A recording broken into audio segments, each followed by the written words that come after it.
So అందరికి వేణుస్వామి గారు available గా ఉండరు కదా, మరి మీరు అన్నట్టు పూజారులు గణాలు చూసి ఏవో మంత్రంగా చేసేస్తుంటారు నువ్వు అడగాలి కదా. ఇప్పుడు నా దగ్గరికి, ఇప్పుడు ఉదాహరణ నా దగ్గరికి ఒక అమ్మాయి వచ్చింది.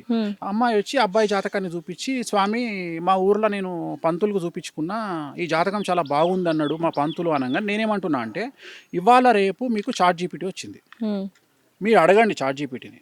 7వ స్థానములో లగ్నాత్ 7వ స్థానములో ఏ గ్రహం ఉంటే పెళ్లికి వనికిరాడు, పిల్లగాడైనా సరే పిల్ల అయినా సరే మీరే అడగండి రాబాయ్. ChatGPT లో జాతకాలు చెప్పించేసుకోవచ్చు, మనకి చెప్పుకోవచ్చు, బేసిక్ ఇన్ఫర్మేషన్. నేను ఏమంటా, ఇదే ప్రశ్న పంతులు అన్నాడు, వాడు ఆన్సర్ చెప్పాలి నీకు కరెక్ట్ గా. ChatGPT చెప్పిన ఆన్సర్ చెప్పాలి, అప్పుడు నమ్ము. అప్పుడు నమ్ము. మంచి పాయింట్ చెప్పారు. నేను ఏమంటున్నా అంటే, నాన్న వేణుస్వామి కూడా లపూడ్గాడు బై నమ్మకు. వేణుస్వామి గురించి టీవీ ఛానల్ వచ్చినాయే నమ్ము, లంగా దొంగ లఫంగా, రైట్ ఒప్పుకుంటా, నమ్మకు. ఫస్ట్ ChatGPT ఓపెన్ చేయి. ChatGPT ఓపెన్ చేసి 7వ స్థానంలో కేతు ఉన్నాడు, మరి ఏంది పరిస్థితి? ఇప్పుడు వైదవ్యం అంటాం. ఒక అమ్మాయికి పెళ్లి చేసుకున్నాక భర్త చనిపోతాడు, అట్లనే ఒక అబ్బాయికి పెళ్లి అయినాక భార్య చనిపోతుంది. అది ChatGPT చెప్తుంది నీకు, నువ్వు అడుగుతా చెప్తుంది.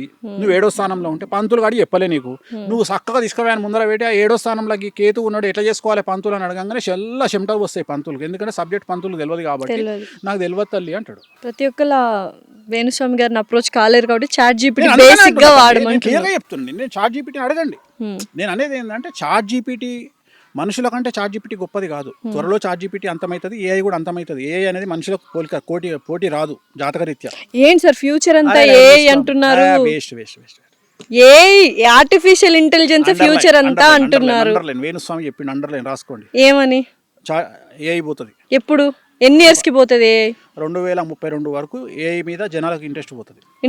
తర్వాత మళ్ళీ ఏమైంది, మనుగడ ఏమైంది? AI ఉండదు. AI నంబర్, కంప్యూటర్ సిస్టమ్ ఇవే నడుస్తాయి, కానీ AI అనేది పెద్ద పీక్ పడగొట్టేది ఏం కాదు. అంటే మనిషి నాలెడ్జ్ ముందర AI నథింగ్.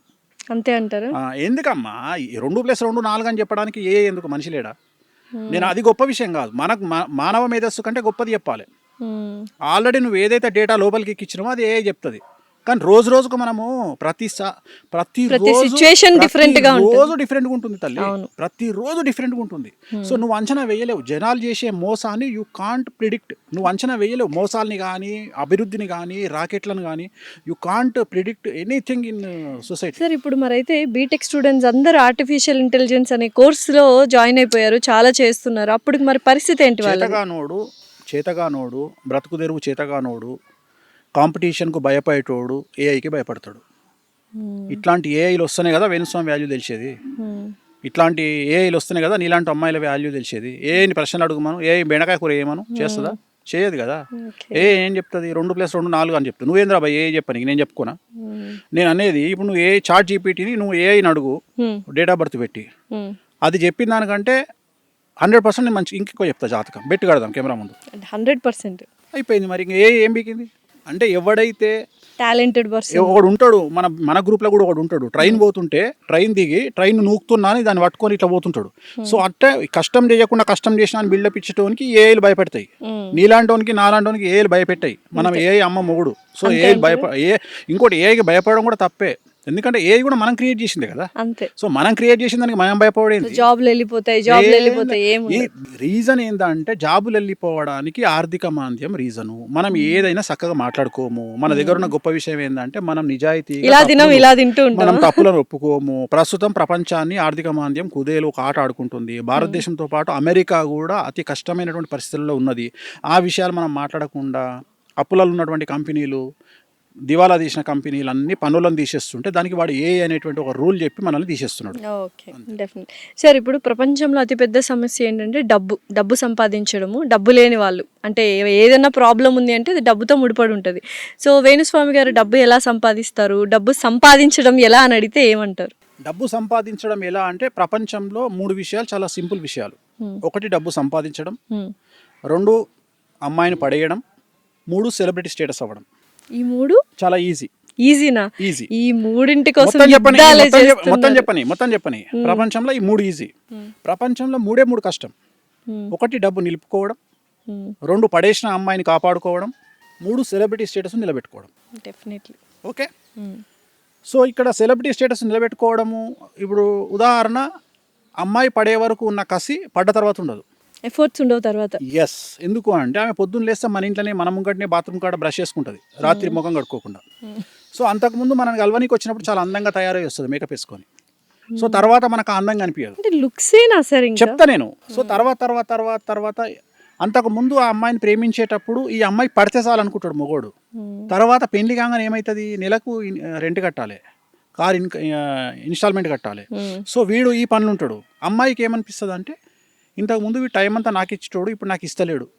సో వాన్ సావేంది, పైసలు సంపాదించి బాధ్యతల వల్ల వాడు నానా రకాల సంకలు నాకాల్సి వస్తుంది. ఈ అమ్మాయి ఏమనుకుంటుంది, నాతో మాట్లాడతలేడు అనుకుంటుంది. రెండోది అమ్మాయి మెంటాలిటీ ఎట్లుంటుంది అంటే, నువ్వు 10 కిలోల బంగారం నెక్లెస్ మెడలేసినావా, రాత్రి 8 గంటలకు అన్నం తినలేదు అని అడగకపోతే ఈ 10 తులాల బంగారం మీకినట్టే. అంతే కదా సార్. అంటే నేను అదే చెప్తున్నా, దీన్ని బ్యాలెన్స్ చేయగలిగిన వాడు మగవాడు అని చెప్తున్నా. నేను ఎక్కడ అమ్మాయిని తప్పు అర్థమైంది. మొగోడు ఏమనుకుంటాడు అంటే, నేను మంచి కారు పెట్టినా నా పెళ్ళానికి అని ఖుషి అవుతాడు. నేనేమంటారా, కారు పెడితే కాదురా, రాత్రి పొద్దున టిఫిన్ చేసినావా అని అడుగురా, హ్యాపీ ఫీల్ అవుతుంది. ఇంకోటి 5 తులాల బంగారు నెక్లెస్ తెచ్చి గిఫ్ట్ పడేసిన అనుకో, అరే దానివల్ల సాటిస్ఫై కాదురా, గంట సేపే ఉంటుందిరా, మళ్ళీ రాత్రి నువ్వు ఏం తిన్నావా అని అడగకపోతే మళ్ళీ మొదటికి వస్తారా లొల్లి. సో అందుకని నువ్వు అన్ని బ్యాలెన్స్ చేయి. ఇక్కడ అమ్మాయికి కావాల్సిన, భార్యకి కావాల్సినటువంటి ఫుడ్ ఇయ్యి, కేరింగ్ ఇయ్యి, సో ఫ్రీడమ్ ఇయ్యి, అన్నీ ఇస్తేనే ఒక అమ్మాయి నీకు ప్రేమతో అణిగిమణిగి ఉంటుంది. నిజమైన మొగోడు తలుచుకుంటే పెళ్ళాన్ని ఎవ్వనంటే వాడిని పెళ్ళాంతో మర్డర్ చేయించవచ్చు. నిజమైన హస్బెండ్ కరెక్ట్గా భార్యను హ్యాండిల్ చేస్తే ఆ భార్యకు కత్తిచ్చి వాడిని చంపేయంటే చంపేస్తుంది. కానీ అది చేతగాని కొడుకులు, వీళ్ళకి ఏదో ఎక్స్క్యూజెస్ చెప్పుకోగలిగిన వాళ్ళు సరిగ్గా అమ్మాయిని చూసుకోరు. నేను అనేది ప్రయారిటీ ముఖ్యం రా. నీ జాతకం, నీ జీవితంలో నీ ఫస్ట్ ప్రయారిటీ నీ పెండ్లం, నీ సెకండ్ ప్రయారిటీ నీ పిల్లలు, బస్ అంతే. ఇంక వదిలేసి ఇంక తల్లి తండ్రి వీళ్ళ మీద బాధ్యత చూపి. నీ తల్లి తండ్రి ఉన్నారు, నీ తల్లిదండ్రికి బాధ్యత. నీ బాధ్యత ఏంది, వాళ్ళకి టైంకు మెడికల్ షాప్లో మెడిసిన్స్ ఇప్పియడము, వాళ్ళు తిన్నరా లేదా కనుక్కో, అది బాధ్యత. సో ఇది తెలియక చాలా మంది గొడవలు పడేసుకుంటూ భార్య భర్త విడిపోవడానికి ఇటు తల్లిదండ్రులు అటు తల్లిదండ్రులు కారణం. రెండవది ఏంటంటే, ఇప్పుడు ఉదాహరణ ఈ మధ్య కాలంలో అమ్మాయిలు స్ట్రెస్ ఎక్కువ తీసుకోవడం వల్ల, రెండవది మనం తాగేటువంటి పాలల్లో మొత్తము కెమికలైజ్డ్ పాలు, దానివల్ల అమ్మాయిలు త్వరగా పీసీఓడీలు వస్తున్నాయి. సో పీసీఓడి అనగానే పీసీఓడి ఒకటే కాదు, hormonal imbalance. So almost all 100 మంది అమ్మాయిలను తీసుకుంటే 90 మంది అమ్మాయిలకు మూతి మీద మీసాలు వస్తున్నాయి. సో ఎందుకు అంటే హార్మోనల్ ఇన్బ్యాలెన్స్. దీన్ని అర్థం చేసుకోగలిగిన శక్తి మగవాళ్ళ దగ్గర లేదు. ఇక్కడ విషయం ఏంటంటే, వాళ్ళను ఒక బాధితులుగా చూడాలి మనం, అమ్మాయిలను ఒక బాధితులుగా చూడాలి. బాధితులుగా చూసినప్పుడు అరే వీళ్ళు పీసీఓడి బారిన పడ్డరు, ఒక హార్మోనల్ ఇన్బ్యాలెన్స్లో పడ్డరు అంటే వాళ్ళు ఒక కన్సర్న్ కోరుకుంటున్నారు. అంటే వాళ్ళ బాడీలో వాళ్ళకి తెలియకుండా ఏవో ప్రకృతిపరమైన జరుగుతున్నాయి, కల్లోలం జరుగుతుంది. నేను అనేది, నువ్వు సునామీ అంటావు కదా, ఆ సునామీ సముద్రంలో పక్కకు పెట్టరా. నీ పెన్లాంల సునామీ వచ్చింది, నీ బిడ్డల సునామీ వచ్చింది, నీ చెల్లెల సునామీ వచ్చింది, అది గమనించు. ఆ సునామీని ఎట్లా హ్యాండిల్ చేస్తావు అనేది హ్యాండిల్ చేయి. ఆ సునామీని హ్యాండిల్ చేస్తే ప్రశాంతంగా ఉంటుందిరా. సముద్రం ఎంత ప్రశాంతంగా ఉంటుందో ఆడదంత ప్రశాంతంగా ఉంటుంది. అప్పుడు జీవితం చాలా ప్రశాంతంగా ఉంటుంది. ఇది ఎవడు ఎంతసేపు వాడు ఆ అమ్మాయి డేట్లో ఉన్నప్పుడు కూడా నాకు టీ అంటాడు పెళ్ళాన్ని. అరే అమ్మాయి డేట్లో ఉన్నప్పుడు 4 రోజులు పాతకాలంలో మనం సెలవిచ్చడం ఇప్పుడు ఇస్తలేం రా. ఆమె పొద్దున్న లేస్తే ఆమె తయారయ్యి, ఉదాహరణ ఒక జీన్స్ ప్యాంట్ వేసుకునే అమ్మాయి తను డేట్లో ఉన్నప్పుడు ఆ డ్రెస్ వేసుకొని బయటికి పోయి జాబ్ చేయాలి అంటే ఎంత డిస్కంఫర్ట్గా ఫీల్ అవుతుంది.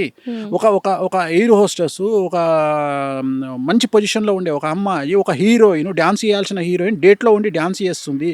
లేదు ఒక యాంకరు 18 గంటలు నిలబడి 5 ఎపిసోడ్లు ఇవ్వాల్సిన యాంకరు డేట్లో ఉండి అడ్డగోలుగా నీళ్లు గారినట్టు బ్లీడింగ్ అవుతుంటే ఆ అమ్మాయి ఆడ నిలబడి చేయాలి అంటే, అరే నీకు దెబ్బ తగిలి, నీకు ఒక చిన్న బొటనైలకు దెబ్బ తగిలి గిలగిల కొట్టుకొని 3 పల్టీలు కొడతావు, గాడిది కొడక ఆ అమ్మాయి బ్లీడింగ్తోనే ఆడ కష్టపడుతుంది. నువ్వు ఆమెను కంపేర్ చేసి ఆమె గురించి తెలుసుకోలేనటువంటి మూర్ఖముండా కొడుకువి.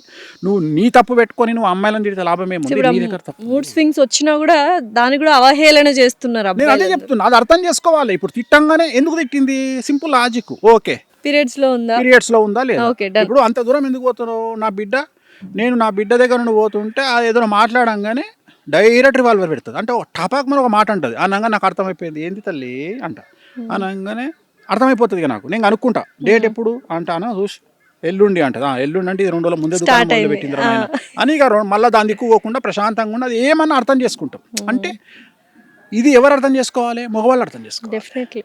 ఇది అర్థం చేసుకోకుండా దానికి ఇగో అని పేరు పెట్టి, జెలస్ అని పేరు పెట్టి, చేతిలో రిమోట్ ఉంటుంది, డేట్లో ఉంది, రిమోట్ చేతిలో టీవీ రిమోట్ ఉన్నప్పుడు ఆమెకు నచ్చిన టీవీ చూస్తుంది, చూడదు, ఇంకేమో చేస్తుంది. వీడేం చేస్తాడు, ఆమె చేతిలోకించి రిమోట్ గుంజుకొని వీడు పెద్ద పీకుడు కానీ లెక్క, లోకల్ ఎమ్మెల్యే లెక్క వీడు న్యూస్ పెట్టుకొని ఉంటాడు. ఏం మిక్తావు న్యూస్ చూసి, వీడు ఏం మిక్తాడు న్యూస్ చూసి, అసలు న్యూస్ ఏం పని ఉంది, ఫోన్ ఏమైనా సక్క న్యూస్ వస్తుందో అది కూడా వస్తుంది. నాకు రిమోట్ ఇవ్వని గొడవ పెట్టుకుంటాడు. నేనేమంటున్నాను, అరే నీ అమ్మ 4 రోజులు ఆ రిమోట్ ఇడిచిపెట్టి ఏదైనా పోయి సావు రాదురా, ఆ రిమోట్ ఇడిచిపెట్టి ఆ 4 రోజులు నీ సెల్ ఫోన్ ఆన్ చేసుకో, నీ పని నువ్వు చేసుకో. సో నేను చెప్పేది చేసుకోండి ఆ డేస్ లో అని అంటున్నారు. నేను నా జనాలకు, నాకు వ్యక్తిగతంగా కూర్చున్న వాళ్ళకు నేను ఇచ్చే డెఫినెట్లీ ఇప్పుడు కూడా చాలా మంది తెలుసుకుంటారు ఇది చూసి అంత. సో ఇది నేను అందుకని నేను ఏమంటా అంటే ప్రయారిటీ, నీకు పెన్లాం కోపం వద్దు, పెన్లాం డేట్లో ఉంటే తిట్లొద్దు, కానీ మంత్లీ పెన్లాం జీతం లెక్కించి మాత్రం నాకు 70,000 నేను ఇన్స్టాల్మెంట్ కట్టాలని. రోజు సేవలు వంట వండాలి. మళ్ళీ నీకు ఇప్పుడు వీడేమో పీకుడుగాడు రోజు డ్యూటీకి వేస్తాడు, ఆమెనేమో పొద్దున్న లేచి పోరలను స్కూల్కి పంపించాలి, జాబులు చేయాలి. ఈ ప్రపంచంలో అతి కష్టమైన విషయం ఏంటంటే 100 మంది పెన్లాలను మెయింటైన్ చేయొచ్చు, కానీ ఒక బిడ్డను కొడుకును మెయింటైన్ చేసడం అంత నరకం ఇంకోటి లేదు. ఎందుకంటే మనం వాళ్ళను పెంచే విధానం అంత సెన్సిటివ్ అయిపోయింది. అంటే మన చేతుల్లో లేకుండా అయిపోయింది. చిన్నప్పుడు నన్ను మా నాన్న కొడితే, మా దగ్గర తెలంగాణలో చింత బరిగెలు అంటాం, కొడితే 10-15 ఇరిగిపోయినాయి, నా రికార్డ్ అది. రెండోది కోదండం అంటారు. కోదండం అంటే ఏంటి తెలుసా, కాళ్ళు పైకి కట్టి తలకాయ కిందికి వదిలేస్తారు. అలా చేసే 5 సార్లు వేసిర్రు. సార్ పేరు కూడా చెప్తున్నా, రవీందర్ రెడ్డి సార్. నా సార్ పేరు రవీందర్ రెడ్డి, నా టీచర్. ఆయన నన్ను 3-4 సార్లు కోదండం వేసిండు. సో నేను అంత అనుభవించిన. ఇప్పుడు మన పిల్లవాడు వాడు మనము ఈ జనరేషన్ పిల్లలు నో అంటే యాక్సెప్ట్ చేస్తలేరు. వాళ్ళు నో అనే పదాన్ని వినడానికి ఇష్టపడరు. పేషెన్స్ కూడా లేదు. పేషెన్స్ కాదు, నో అంటే ఆటోమేటిక్గా నో దగ్గర నన్ను వస్తాయి తల్లి. ఎప్పుడైతే నీకు నో అనే పదం ఇంట్రెస్ట్ లేదో అక్కడ నుండి అన్ని స్టార్ట్ అవుతాయి. వాడు నేను సైకిల్ కొంటా, నువ్వు నో అనలేవు. వాడు ఏది చెప్పినా నువ్వు నోరు మూసుకొని అడగడు, సైకిల్ కావాలి నాకు, అదే చెప్తున్నా. సో ఈ పిల్లల్ని పెంచడము అంత కష్టము. నేను అందుకనే చాలా వరకు సజెషన్ చేస్తాను, ఒక్కడే పిల్లగాడు ఒక్కడే. పిల్ల పుట్టిందా, మీ అంత అదృష్టవంతులు లేరు. ఎందుకంటే కొడుకులు పుడితే వాడు ఏం చదువుతాడో, ఏం చేస్తాడో, వాడు ఏం అలవాట్లకు అవుతాడో, వాడు ఏ పోక్సోలు ఇరుకుతాడో, వాడు ఇప్పుడు నువ్వు చెప్పినట్టు ఏ డ్రెస్సులు బాగాలేకపోతే ఏ అమ్మాయిని గెలుపుతాడో, ఎటు పోతాడో, పెంట అయ్యి మళ్ళీ వాడు ఏ జైల్లో పడతాడో, ఈ మళ్ళీ ఉన్న కుటుంబానికి చెడ్డ పేరు తెస్తాడు. ఇవన్నీ అదే అమ్మాయి అనుకో, పద్ధతిగా అందంగా పెంచినాం అనుకో, ఎవడో వాడు రాజు వచ్చి పెళ్లి చేసుకొని పోతాడు.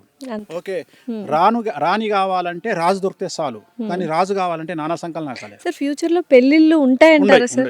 ఉండవా? ఉండవు. మరి ఏంటి సార్, ఇంకా అన్ని లివ్ ఇన్ రిలేషన్షిప్లే అంటారు? అప్పుడు జాతకాలు, జ్యోతిష్యులు వీళ్ళందరూ పని ఉండదు, చాలా కష్టపడాల్సి వస్తుంది జ్యోతిష్కులు. అయితే ఫ్యూచర్ లో చాలా కష్టపడాలా మీరు? సార్ జ్యోతిష్యం ఒకటే కాదుగా, వేణుస్వామి గారికి ఉన్నవి చాలా వ్యాపారాలు ఉన్నాయి. అంటే మన ఇంతమందికి చెప్పే నేను అనేది ఏంటంటే, ఇప్పుడు ఏదో ఒక అప్లికేషన్, ఇప్పుడు జ్యోతిష్యం రేపు పొద్దున ఇప్పుడు నువ్వు అన్నావు ఏఐ వచ్చింది ఆగిపోయింది, నేను అట్లా ఇంతమందికి చెప్పే నేను తప్పెందుకు చేస్తా? నేను ఇప్పుడు ఒక ఎలక కానీ పాము కానీ 10 పొక్కలు చేసుకుంటుందంట. ఒక పొక్కలు కట్టే పెట్టంగా ఇంకో పొక్కలు బయటకు వెళ్ళిపోతుంది. అట్లనే నేను కూడా ఒక ఇన్కమ్ ఆగిపోతే ఇంకో ఇన్కమ్ రెడీగా చేసుకుంటా. అట్లా నేను ఎప్పుడు 5-6 ఇన్కమ్ల మీద బతుకుతా. ఎందుకంటే ఏ ఇన్కమ్ అన్నా ఏ క్షణమైనా అయిపోవచ్చు. నేను అట్లాంటి మెంటాలిటీ. అంటే ఉదాహరణ, నేను ఎంత ప్రిపేర్ అయి ఉంటా అంటే, మొత్తం భారతదేశంలో ఈ రాబోయే 2-3 సంవత్సరాలలో ఇంటర్నెట్ ఆగిపోతుంది అని చెప్పిన ఏకైక వ్యక్తి వేణుస్వామి. ఇప్పుడు కూడా చెప్తున్నా, ఇంటర్నెట్ ఆగిపోయిందంటే మన పరిస్థితి ఏంది? బ్యాంకుకు పోయినావు, బ్యాంకులు పనిచేయవు. ఎప్పుడు ఆగిపోతుంది? ఎప్పుడన్నా ఆగిపోవచ్చు. గురువు అధిచారంలో ఉన్నాడు, ఎప్పుడన్నా ఆగిపోవచ్చు. రేపే ఆగిపోవచ్చు, ఇవాళనే ఆగిపోవచ్చు. నువ్వు అబ్జర్వ్ చేస్తే గత 4 నెలల నుండి మన మొబైల్ ఫోన్స్ సరిగా పనిచేయట్లేదు. గత 4 నెలల నుండి మన ఇంటర్నెట్ మొబైల్ నెట్వర్క్ సరిగా పనిచేయట్లేదు. మీరు ఒకవేళ మీరు అబ్జర్వ్ చేసి ఉంటే ఫ్రీక్వెంట్గా ఈ సంవత్సరం జనవరి నుండి మనకు రెగ్యులర్గా ఎప్పుడైతే యుద్ధం స్టార్ట్ అయిందో అప్పటి నుండి మన మొబైల్ నెట్వర్క్లో ఇష్యూస్ స్టార్ట్ అయినాయి, మీరు అబ్జర్వ్ చేసి ఉంటే. సో ఇది ఎప్పుడన్నా జరగవచ్చు. మొబైల్ నెట్వర్క్ ఆగిపోయి ఇంటర్నెట్ ఆగిపోయింది అంటే, నువ్వు షాపుకు పోయి పప్పు అడిగితే వాడు పైసలే అడుగుతాడు. నువ్వు పైసలు లేవు, మొబైల్ ఫోన్ తీసి ఇట్లా GPA అన్నావు అనుకో, నీ ఫోన్ తీసి ఆడ పడేస్తాడు. 17 Pro Max పో అంటాడు ఇంటికి. సో డబ్బులు పెట్టుకోవాలి. సో అందుకని నికరంగా డబ్బులు పెట్టుకోండి. పదే చెప్తున్నా, ఆయిల్ రేట్ పెరుగుతుంది, ఆయిల్ 400 అవుతుంది, పాల రేట్ పెరుగుతుంది 200 అవుతుంది, బియ్యం రేట్ పెరుగుతుంది 200 అవుతుంది. రాబోయే కాలంలో గ్యాస్ దొరకదు, పెట్రోల్ దొరకదు, నూనె దొరకదు, డీజిల్ దొరకదు. అన్నిటికంటే ముఖ్యం లిక్విడ్ క్యాష్ దగ్గర పెట్టుకోవాలి. సో ఎన్ని రోజులు నెట్వర్క్ బంద్ అయిపోతుంది చెప్పలేము, అది నేను కాదు కదా బంద్ చేసేది. సో కేతువు బంద్ చేస్తాడు కాబట్టి ఎన్ని రోజుల్లో బంద్ కావచ్చు. 1 రోజు బంద్ కావచ్చు, 5 రోజులు బంద్ 2 రోజులకు. ఇంకొకటి, ఇది ఎందుకు డిస్కషన్ చేస్తున్నా అంటే, ఇప్పుడు ఒకవేళ 1 వీక్ బంద్ అయింది అనుకో, ఆల్మోస్ట్ ఆల్ ఇండియాలో ఉన్న పిల్లలలో 10-15% పిచ్చోళ్ళు అవుతారు. ఎందుకు తెలుసా? మొబైల్ ఫోన్ ఇవ్వకపోతే ఎవడు ముద్ద నోట్లో దిగుతలేదు. ఫస్ట్ మన చేతిలో రపకమని ఫోన్ పెట్టాలి, నోట్లో ముద్ద సపకొని పెట్టాలి. నోట్లో వాడి ఈ ఫోను మనం ఇయ్యకపోతే ఇసిరి కొడితే గంపండు అవుతా పడుతుంది పోయి. ఒకవేళ మన కర్మ ఏంటంటే నెట్వర్క్ లేకపోయినా వాడు ఇసిరి కొడతాడు, వాడికి తెలియదు ఇది నెట్వర్క్ అని. ఇప్పుడు మనకంటే నెట్వర్క్ లేదు అనే జ్ఞానం, ఇంగిత జ్ఞానం ఉంది, వాడికి తెలియదు ఆ విషయం. వాడికి ఫోన్ ఇట్లా కొట్టగానే రాకపోతే ఇసిరి కొడతాడు వాడు ఫోను. సో నేను అనేది ఏంటంటే ఒకవేళ మనకు మొబైల్ ఇంటర్నెట్ పోయి ఫోన్లు పనిచేయకపోతే మన పిల్లల పరిస్థితి ఏంది, తల్లుల పరిస్థితి ఏంది, తిండి ఎవడు పెట్టాలి వీళ్ళకు. సో ఇంత ఆలోచిస్తా నేను, అంటే ఇంత దూరం ఆలోచిస్తా నేను ప్రతిదీ అంత నా చుట్టూ ఉండే వాళ్ళని ఎప్పుడు నేను కాషన్ చేస్తుంటాను, జాగ్రత్తగా ఉండండి, ముందు చూపు ఎక్కువ చెప్తుంటా. నేను వేణుస్వామి చెప్పింది 5 ఏళ్ల తర్వాత జరిగేవి ఉంటాయి. ఇప్పుడు 5 ఏళ్ల తర్వాత ఏం జరుగుతుందో చెప్తారా మాకు? ఇంపార్టెంట్ థింగ్స్ ఇవి జరుగుతాయి. ఇంపార్టెంట్ థింగ్స్ ఏమవుతుంది అంటే బంగారం రేటు 5 లక్షలు అవుతుంది, 5 లక్షలు అయిపోతుందా? వెండి 6 లక్షలు అవుతుంది. బంగారం కంటే వెండి ఎక్కువైపోతుంది, వెండి పెరుగుతుంది, 6 లక్షలు అవుతుంది. తర్వాత బియ్యము 200 అవుతుంది, పాలు 200 అవుతుంది, పెట్రోలు డీజిలు ఆల్మోస్ట్ ఆల్ దొరకకపోవచ్చు. సో ఎలక్ట్రిక్ వెహికల్స్ మీద ఆధారపడాల్సి వస్తుంది. తర్వాత చాలా విచిత్రమైనటువంటి మాట, ఇవాళ మతం గురించి మాట్లాడే జనాలు నెత్తిన పెట్టుకుంటున్న సమాజం 2-3 ఏళ్ళ తర్వాత మతం గురించి మాట్లాడితే దొంగలను చూస్తారు. సో అప్పుడు మతాన్ని గురించి కాకుండా మనకు తిండి ఎవడు పెడతాడని ఆలోచిస్తాం. మన భారతదేశం నడిచేదే జాతీయ స్థాయిలో. పాయింట్ నీకు అర్థం కాలే. మతాన్ని పక్కన పెట్టేది 2 అంశాలు, 1 ఆకలి, 2 ప్రాణాపాయం. సో అక్కడ పనిచేయవు మతం. అంటే ఉదాహరణ, నువ్వు ఆపత్కాలంలో ఉన్నావు, నీ ప్రాణం పోతుంది, నేను ఆదుకోవడానికి కూడా వచ్చిండు, అవసరం కరెక్ట్. అట్లనే నీకు ఆకలి అవుతుంది,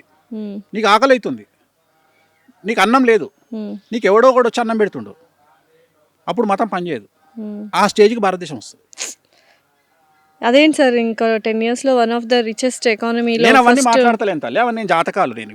నేను అనేది ఏంటంటే ఈ విశ్లేషణలు పోస్ట్ మార్టం నేను చేయ, పోస్ట్ మార్టం నాకు అనవసరం. నేను అనేది జాతకం గురించి మాట్లాడుతున్నాను. గురువు అత్యాచారంలోకి పోయిండు, ఏమవుతుంది అంటే మాట్లాడుతున్నా, అంతేగాని అది ఏమవుతుంది నాకేం తెలుసు. నేను అనేది ఇప్పుడు ఏమవుతుంది నాకు. సో జాగ్రత్తగా ఉండమని హెచ్చరిస్తున్నారు భారతీయులందరినీ పక్కన పెడితే నన్ను నమ్మేటోళ్ళను, నన్ను తిట్టేవాడు ఎలాగో తిడతాడు, నన్ను నమ్మే వాళ్ళకి చెప్పదలుచుకున్న పాయింట్ ఏంటంటే ఎప్పుడు సంవత్సరానికి సరిపడా ధనాన్ని దగ్గర పెట్టుకోండి. మీ దగ్గర యూపీఐలు ఉండనియండి, గూగుల్ పేలు ఉండనియండి, మీ అకౌంట్లల్లో 100 కోట్లు ఉండనియండి అనవసరము, 100 కోట్లు ఉండనియండి అనవసరము. మీ చేతిలో నికరాన్ని డబ్బును దగ్గర పెట్టుకోండి, లిక్విడ్ క్యాష్. ఖచ్చితంగా సంవత్సరానికి సరిపడా లిక్విడ్ క్యాష్ని దగ్గర పెట్టుకోండి. అలాగే సంవత్సరానికి సరిపడా నిత్యావసర వస్తువులను రెగ్యులర్గా మెయింటైన్ చేయండి. బియ్యము, పప్పులు, ఉప్పులు, నూనె ఇవన్నీ రెగ్యులర్గా మెయింటైన్ చేయండి. సో సాధ్యమైనంత వరకు సోలార్ వైపు మళ్ళీ ప్రయత్నం చేయండి, ఎలక్ట్రిక్ వెహికల్స్ తీసుకునే ప్రయత్నం చేయండి. సో కంపల్సరీ చాలామంది ఇవి పాటిస్తారు. అండ్ మంచి విషయాలే చెప్పారు యాక్చువల్గా చెప్పాలంటే. ఎలక్ట్రిక్ వెహికల్స్ కావచ్చు, డబ్బు దగ్గర పెట్టుకోవడం కావచ్చు, ఇవన్నీ. సార్ స్విమ్మింగ్ అంటే ఇష్టం అన్నారు కదా, ఏంటి 4-5 గంటలు అలాగా తేలిపోయి ఒక ఆసనం వేసి ఉండిపోతారంటే స్విమ్మింగ్ పూల్లో? అంటే మాకు ఇది మా పూజలలో, వామాచారంలో కొన్ని పూజలు ఉంటాయి. ఆ పూజలకి ఏంటంటే మేము ఏ వ్యక్తికి అయితే మంచి జరగాలని చెప్తామో, అంటే వామాచారంలో చెడు చేయొచ్చు, మంచి చేయొచ్చు. అప్పుడు అది చెడు చేస్తే అది బ్లాక్ మ్యాజిక్ అయిపోతుంది, చేతబడి అయిపోతుంది కదా. చేతబడి అంటే దాని ఉద్దేశం ఏంటంటే, చేతబడి అనేది తప్పు, దాని పదం తప్పు. చేతబడి అంటే జనరల్గా మనకు చేతబడి అనేది దట్ ఈస్ ఏ క్రియేచర్, అంటే అది నిజంగా చేయగలిగిన వాళ్ళు ఇప్పుడు లేరు. జనరల్గా మనకు చేతబడులు జరుగుతున్నాయి. చేతబడి, బాణామతి అనేది చేసేవాళ్ళు లేరు. సో మన దగ్గర ఉన్నది సత్కాలు పెట్టేవాళ్ళు ఉన్నారు. సత్కాలు పెట్టేవాళ్ళు అంటే ఉదాహరణ నువ్వు చూస్తుంటావు, 3 రోడ్ల కూడలిలో కొబ్బరికాయ, నిమ్మకాయలు, గుడ్లు, ఇవి సత్కా అంటారు. వీటిని జనరల్గా మనకు జరిగిన చెడును తీసేసి అక్కడ పెడతారు, దాని నుంచి ఎవరు దాటితే వాళ్ళకి అది అంటుకుంటుంది. సో నేను అవి తీసేయడంలో నెంబర్ 1. సో అలాంటివి నేను చేతబడి, బాణామతి చేసినా నేను తీయగలుగుతాను. నేను ప్రయోగాలు, ఎనీ ప్రయోగం, నీకు తెలిసిన ప్రయోగము, నువ్వు చేతబడి బాణామతి అన్నావు కదా, కాదు, మార్జాల తంతు అంటే పిల్లితో చేతబడి చేస్తారు, ప్రయోగం నాట్ చేతబడి, ప్రయోగం. మూషిక తంతు ఎలుకతో చేస్తారు, పక్షి తంతు పక్షితో చేస్తారు, యాపిల్తో చేస్తారు. ఇదంతా చెడే, చాలా వరకు చెడి ఎక్కువ. ఇది బాగా నార్త్ ఇండియా, మనం కలకత్తాలో చూస్తాం. మందు పెట్టడం అంటుంటారు, మందు పెడతారు జనరల్గా. మందు పెట్టడం, నథింగ్ బట్ అది కొన్ని ప్రత్యేకమైన వస్తువులతో చేసి ఒక వ్యక్తిని మనం వశీకరణ చేసుకోవాలంటే కొన్ని సాంప్రదాయాల్లో చేస్తారు. అది ఉందా సార్, ఇప్పటికి రన్ అవుతుందా? మందు వికటిస్తున్నాం మేము, అది మనం దాన్ని మీరు చేస్తారా? మందు వికటించేలాగా మందు తీపిస్తా. అది నిజమేనా సార్? మందు పెడతారా సార్? పాలల్లో పెడతారు, బంగులో పెడతారు, మటన్లో పెడతారు, మటన్ లివర్లో పెడతారు. ఎందుకంటే లివర్ లాగా కనిపిస్తుంది. సో మటన్ లివర్లో పెడతారు జనరల్గా. సో అందుకనే మనం ఏమంటామంటే చికెన్ తినండి కానీ బయట మటన్ తినకండి అని చెప్తాం చాలామందికి. సో ఈ మధ్య కాలంలో ఇంట్లో వాళ్ళే చేస్తున్నారు అని వింటున్నాం. అది ఎట్లా ఇంట్లో వాళ్ళే చేస్తారు అనేది మరి ఇంకా అదేలా తప్పించుకుని బయట తినడమే బెటర్ కదా. దానికి విరుగుడు తెలిసిపోతుంది, మనిషి బక్కగా అవుతాడు. వాళ్ళ గురించి మాట్లాడుతుంటే మనల్ని అపోజ్ చేస్తాడు. ఇప్పుడు ఆ వ్యక్తి గురించి మనం ఆ వ్యక్తి గురించి తిట్టంగానే కొట్టడానికి వస్తాడు మీదికి. అంటే వాళ్ళని ఏమన్నా అంటే వాడు తట్టుకోలేడు, అంటే వశపరుచుకోవచ్చు ఎదుటి మనిషిని అంటారు. సో ఇలాంటివి ఈ వాడినప్పుడు కక్కించాలి. కక్కించడము, మోషన్లో బయటెట్ చేయడం సహజం అవన్నీ. సో అది చేస్తాము. సో ప్రయోగాన్ని నివారణ చేయగలిగిన వాడిని నేను. ఎందుకంటే నా ప్రాపరు మా నాన్న నాకు నేర్పించింది ప్రయోగ నివారణ. నేను ఎక్కువ ప్రయోగ బాధ నివారణ చేస్తుంటాను. ఎంత పెద్ద ప్రయోగ నివారణ, ప్రయోగ నివారణ అంటే ఎవరైనా ప్రయోగాలు చెడు ప్రయోగాలు, ఇప్పుడు చెడు ప్రయోగాలు చేసినవి మీరు మ్యాజిక్ ని తీసి పరిహారాలు చేస్తూ బ్లాక్ మ్యాజిక్ ని తీసేయడం నా ఫస్ట్ ప్రయారిటీ. సో దీంట్లో మా ప్రాణాలకు కూడా ముప్పు ఉంటుంది, మాకు కూడా సమస్యలు వస్తాయి. అయినా ఐ డోంట్ కేర్. నన్ను నమ్ముకున్న వాడికి ఏదైనా చేయాలనేటువంటి ఉద్దేశం.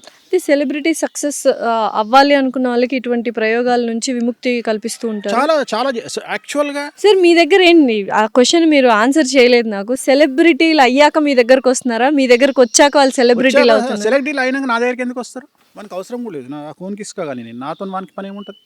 చాలా మంది చెప్పుకోరు కూడా, ఇష్టపడరు. అవును చాలా మంది. కానీ కొన్ని చూసాం సార్ ఈ మధ్య పెద్ద పెద్ద వాళ్ళు చాలా బాగా సెటిల్ అయ్యారు. అంటే కాదు తల్లి, ఇట్లా నీకు తెలిసిన ఇప్పుడు సోషల్ మీడియాలో మెయిన్ స్ట్రీమ్ మీడియాలో నీకు తెలిసిన 3 ఉంటారు, అట్లా 3000 మంది ఉంటారు బయట. నేను కూడా వస్తే నన్ను సెలబ్రిటీని చేస్తారు, నమ్మకం ఉండాలి అంతే అంటారు కదా. అంతేనా సార్? నువ్వు ఆల్రెడీ సెలబ్రిటీ కదా, అయిపోయాను. సెలబ్రిటీ అంటే దాని అర్థం ఏంటంటే 10 మందికి తెలియడం, గుర్తింపే సెలబ్రిటీ అంతే. జనాల యొక్క గుర్తింపే సెలబ్రిటీ. అంటే సెలబ్రిటీ నెక్స్ట్ లెవెల్ తీసుకెళ్ళడానికి కూడా మీ దగ్గరకు వస్తుంటారు. 100% వస్తారు. అంటే దానికి నీ కష్టం కూడా ఉంది. నేను ఏమంటా అంటే 88% మాత్రమే దైవికమైన శక్తి నీకు సహాయపడుతుంది. 12% నీ స్వయంకృతం ఉంటుంది. నీ 12% మనం కష్టపడాలి. కష్టపడితే చాలు, 88% దేవుడు చూసుకుంటాడు. అందుకనే దానికి ఒక సామెత ఉంది, గాలిలో దీపం పెట్టి దేవుడా అనొద్దంట, దేవుడా దీపం కాపాడు అనొద్దంట. ఈ 2 చేతులను అక్కడ పెట్టు అన్నాడు. నీ ప్రయత్నం 12%, 88% గాలి కంట్రోల్ చేస్తాడు. సో ఇక్కడ కూడా అంతే, నువ్వు కంఫర్టబుల్ జోన్ దాటి బయటికి రావడమే, కష్టపడడమే నీ యొక్క ప్రయత్నం. మిగిలిందంతా దేవుడు చూసుకుంటాడు. నువ్వు కష్టపడకుండా నేను కంఫర్టబుల్ జోన్లు ఉంటా, నేను కొట్లాడా, నేను ఎవరితో పోను, నేను ఇంటి పక్కోడు తిడితే నేను ఇంటి పక్కోడు తిడితే ఏడుస్తా, ఇంటి ముంగటోడు తిడితే ఏడుస్తా, నా గురించి ఎవడో ఫేస్బుక్లో కామెంట్ పెట్టంగానే ఏడుస్తా అంటే నువ్వు బయటికి రావు. నువ్వు పట్టించుకోవద్దు. నువ్వు ఏం ఆలోచన చేయాలి అంటే నేను ఒకటే చెప్తా సమాజానికి, ఆర్టీసీ బస్సులో కూర్చొని ఏడవడం కంటే BMW కార్లో కూర్చొని ఏడవడం గొప్పది అని నమ్మేటువంటి వ్యక్తి వేణుస్వామి. సో మీరు ఏడవండి, కానీ BMW కూర్చొని ఏడవండి, బెంజ్ కార్లో కూర్చొని ఏడవండి, నేను యాక్సెప్ట్ చేస్తా, సంతోషపడతా. కానీ ఆర్టీసీ బస్సులను 2 వీలర్ మీద కూర్చొని ఏడవకండి. ఆ ఏడ్చేది ఏదో పెద్ద కార్లో కూర్చొని లగ్జరీ కార్లో కూర్చొని ఏడవండి అని చెప్తున్నాను. సో ఇందాక వామాచారం స్విమ్మింగ్ ది ఏదో పరిహారం, అదే వామాచారం ఏంటంటే పరిహారం. ఇప్పుడు ఒక్కొక్కళ్ళకి సంబంధించి కొన్ని మనం మాట్లాడుకునేటప్పుడు ఏంటంటే వాళ్ళకి సంబంధించిన పూజలు ఉంటాయి.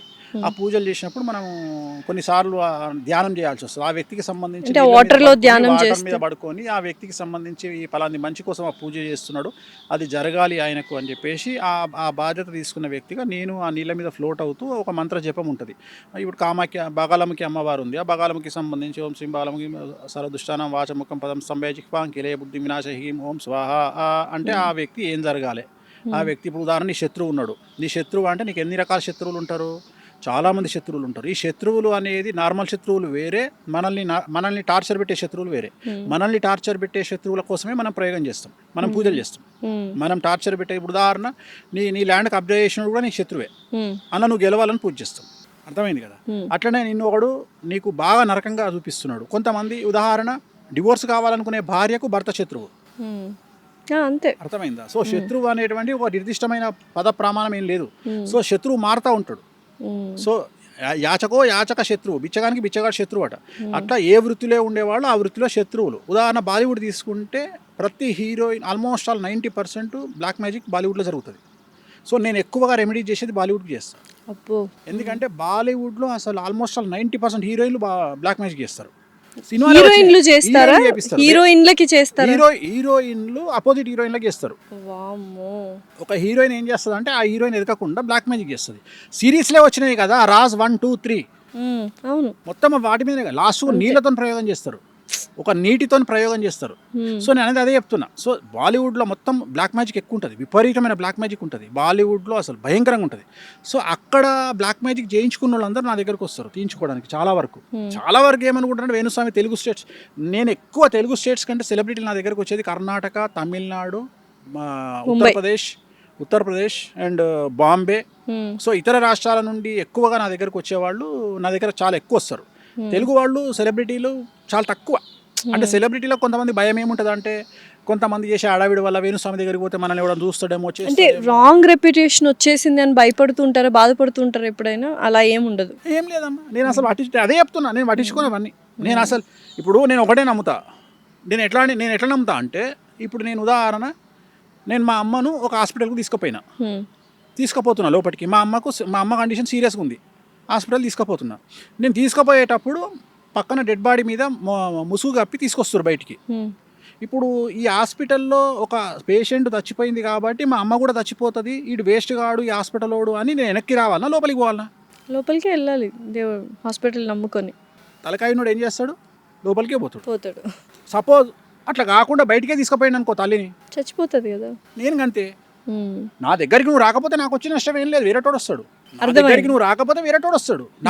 నేను నా దగ్గరికి కొంతమంది మేధావులు చాలా మంది వచ్చి, స్వామి మా దగ్గర చాలా మంది క్లయింట్లు, నీది నువ్వు చూపించుకొని పో, వేరేటోని గురించి మాట్లాడకు, మన అపాయింట్మెంట్ దొరికినప్పుడు చూద్దాం, ఇక్కడ నేను ఖాళీ లేక కూర్చోలే. డెఫినెట్లీ. సో ఇంత బిజీగా ఉన్నారు కదా, మరి మిమ్మల్ని అప్రోచ్ చేయాలంటే బాగా, అంటే సామాన్యులకి బాగా కాస్ట్లీ. ఏం లేదు, సెలబ్రిటీ తెలుగు స్టేట్స్ లో అతి తక్కువ రెమ్యునరేషన్ తీసుకునేవాడిని నేను ఒక్కనే, జాతకానికి 6,000. నువ్వు నమ్ముతావా? మన దగ్గర 50,000 స్టార్టింగ్, మన దగ్గర 50,000 తెలుగు స్టేట్స్లో, రెండవది 30,000, మూడవది 16,000 ఆస్ట్రాలజర్స్. మీరు మాత్రం 6,000 తీసుకుంటా మనిషికి. Last time 2 years back interview చేసినప్పుడు కూడా ఇదే నంబర్ చెప్పారు. ఇప్పుడు కూడా అదే చెప్తున్నా. ఎంత కాల్స్ కూడా వచ్చాయి, నేను చెప్పించుకోవాలి, నంబర్ వేసి ఉంటాం కదా ఫర్ లాస్ట్ ఇయర్ ఇంటర్వ్యూస్. ఇప్పుడు కూడా నీకు అదే చెప్తున్నా, నేను 6,000 రూపాయలు తీసుకుంటా, మీరు చెక్ చేసుకోండి. నాది 4th కింది నుండి పైన 50,000 తీసుకునేవాడు ఉన్నాడు, 30,000 తీసుకునేవాడు ఉన్నాడు, 16,000 తీసుకునేవాడు ఉన్నాడు. నేను 6,000 తీసుకుంటున్నా. కానీ నా బిల్డప్ జనాల్లో ఎట్లా ఫీల్ అవుతారు అంటే, వేణుస్వామి ₹1,00,000 తీసుకుంటాడు అన్నట్టు సీన్ క్రియేట్ అయింది. నేను తీసుకోను, నేను 6,000 తీసుకుంటా. రెండోది, అవసరమైతేనే పూజ రాస్తా. సాధ్యమైనంత వరకు నేను రాసే పూజలు కాళహస్తి, త్రయంబకేశ్వర్, లేకపోతే తిరునల్లారు, కామాఖ్య, ఇవే ఉంటాయి. నేను చేయాలి అంటే నిజంగానే నీకు అంత సీన్ ఉండి నువ్వు దాన్ని పెట్టుకోగలిగిన స్థాయి నీకు ఉంటేనే. ఉదాహరణ, నీ దగ్గర ఒక 100 కోట్లు ఉంటే నేను ఒక 5 లక్షల పూజ రాస్తా, నీ దగ్గర ఒక 10 కోట్లు ఉంటే నేను ఒక 5 లక్షల పూజ రాస్తా. అంత లేని వాళ్ళు ఎలా సార్? దానికి తగ్గట్టుగానే చేస్తాను. అందుకనే లేని వాళ్ళకు అందుబాటులో ఉండే పూజలే చెప్తా. మళ్ళీ ఏం చెప్తా, నువ్వు సెట్ అయినగా చేద్దామని చెప్తా. నా ఉద్దేశం ఏంటంటే, ఇప్పుడు బాయిలో ఉన్నోడిని ఫస్ట్ పడుకున్నోడిని లేపాలి, లేపినాక నిలబెట్టాలి, నిలబెట్టినాక నడిపించినాక పరిగెత్తించినాక ఇంకా ఏదైనా రేస్ చేపియాలి. అప్పుడు మీరు ఎంటర్ అవుతారు, మీరు చేయాలి పూజలు. ఫస్ట్ నేను ఏం చేస్తా అంటే, వాడిని పడుకున్నోడిని లేపుతా, లేపి నిలబెడతా, నడిపిస్తా, పరిగెత్తిస్తా, అప్పుడు నేను ఇన్వాల్వ్ అవుతా. నా మెంటాలిటీ ఇది. డైరెక్ట్గా పడుకున్నోడిని నువ్వు ఉరుకురా అని చెప్పా. సో ఫస్ట్ వాడిని సన్నద్ధం చేయాలి. వాడిని అందుకనే సన్నద్ధం చేస్తే వాడు ముందరకు వస్తాడు. అంతేగాని డైరెక్ట్గా వానికి ఆ మాట చెప్పినామనుకో, వాడు కుంగిపోతాడు అంతే. సో అందుకని నేను చెప్పే నువ్వు అర్థం. ఇంకోటి ఏంటంటే, ఎందుకు ఇంత నెగిటివ్గా మాట్లాడతా అంటే, నేను ఎక్కువ నెగిటివ్ గురించి మాట్లాడతా. ఎందుకు మాట్లాడతా అంటే, నెగిటివ్ కటీబటీగా ఒకరి జీవితం గురించి చెప్పేస్తారు కాబట్టి, నెగిటివ్ కూడా చెప్పేస్తారు కాబట్టి చాలా రెప్యుటేషన్, ఫేమ్ అనేది దెబ్బతినింది అని నేను అనుకుంటున్నాను. అంటే అట్లేముండదు తల్లి, అట్లేముండదు. యాక్సెప్టెన్సీ ముఖ్యం. ఇప్పుడు డాక్టర్ దగ్గరికి పోయినాం, క్యాన్సర్ సిమ్టమ్స్తో పోయినాం. క్యాన్సర్ రావద్దు అని కోరుకోవాలి తప్ప, డాక్టర్ క్యాన్సర్ లేదు అని చెప్పాలని కోరుకోవద్దు. క్యాన్సర్ ఉంది అంటే తిట్టుకుంటాం మనం, అదే జరుగుతుంది. ఏంటంటే, క్యాన్సర్ ఉన్న తర్వాత ఎలా బ్రతకాలి, ఎలా ఫేస్ చేయాలి అనేది డిస్కషన్ చేయాలనేది నా బాధ్యత, నా పద్ధతి. సో చాలా మంది ఏం చేస్తారంటే, క్యాన్సర్ వచ్చినా క్యాన్సర్ లేదు అని చెప్తారు. నేను ఆ టైపు కాదు. నేను సిమ్టమ్స్ని బట్టి, జాతకాన్ని బట్టి నీకు క్యాన్సర్ వస్తుంది అని చెప్తా. నేను చెప్పి దానికి సంబంధించిన రెమెడీ కూడా చేపిస్తున్నా. సో నాదంతా డిఫరెంట్ స్టైల్ ఉంటుంది నాది. నేను ఏమంటా అంటే, జనాలు ఏమన్నా, ఇంకోటి, నాలాగా నెగిటివ్ మాట్లాడే మనిషి ఒకవేళ పాజిటివ్ మాట్లాడితే ఎట్లుంటుంది, ఆ వ్యక్తి ఎంత ఖతర్నాక్ తీసుకుంటాడు. సో అందుకని ఆన్ స్క్రీన్ నెగిటివ్ మాట్లాడతా, ఆఫ్ స్క్రీన్ నేను మాట్లాడే పాజిటివ్ తట్టుకోలేరు ఎవరు. నేను అంత so on extreme screen negative మాట్లాడినా ఆఫ్ స్క్రీన్ వాళ్ళకి మంచిగా చేస్తున్నారు, మంచిగా చేస్తా. మంచి మాత్రమే చేస్తున్నారు. ఎందుకు చేస్తా అంటే దీని ఇంపాక్ట్ ఎట్లుంటుంది అంటే, ఎప్పుడు నెగిటివ్గా మాట్లాడే వేణుస్వామి మన గురించి పాజిటివ్గా మాట్లాడిండు అంటే ఆ వ్యక్తి మీద ఇంపాక్ట్ అనేది కొన్ని క్రోర్స్% ఉంటుంది. డెఫినెట్లీ. అది నేను ఇదంతా స్ట్రాటజికల్గా చేస్తా. నేను నెగిటివ్గా మాట్లాడతా, ఆ పర్సన్ నా ముందర కూర్చున్నప్పుడు పాజిటివ్గా మాట్లాడతా, ఆ మనిషికి నేను ఇచ్చే బూస్టింగ్ అట్లాంటిది. ఎందుకంటే నేను డీల్ చేసేది సెలబ్రిటీలతో డీల్ చేస్తా కాబట్టి, సెలబ్రిటీ ఒక్కడు కాదు అక్కడ, సెలబ్రిటీ మీద ఆధారపడి ఉన్న కొన్ని వందల కుటుంబాలు, డెఫినెట్లీ సెలబ్రిటీల మీద ఆధారపడి ఉన్న కొన్ని వేల కుటుంబాలు, వాళ్ళందరినీ దృష్టిలో పెట్టుకొని నేను కౌన్సిలింగ్ ఇస్తా, వాళ్ళందరినీ దృష్టిలో పెట్టుకొని నేను పూజలు చేస్తా. సో ఇంత ఎక్స్ట్రీమ్ ఆలోచన చేయగలగాలి. సో చాలామంది బేసిక్గా నేను అదే చెప్తా. ఇప్పుడు ఒక అమ్మాయి వచ్చి నాకు నా మొగడి వల్ల కష్టమవుతుంది అనగానే ఏం కాదు, ఇంకో సంవత్సరం చూడు, మన ఇంటి పక్కడు ఏమని అనుకుంటాడు, లేకపోతే ఏమవుతుంది, ఇవన్నీ ప్రతి ఇంట్లో జరిగే, ఇది చెప్పొద్దు. ఫస్ట్ ఆ అమ్మాయిలోకి పరకాయ ప్రవేశం చెయ్యి. ఫస్ట్ ఆ అమ్మాయి ఏం కష్టం అనుభవిస్తుందో చూడు, చూసి ఇది సాల్వ్ అవుతుందా కాదా.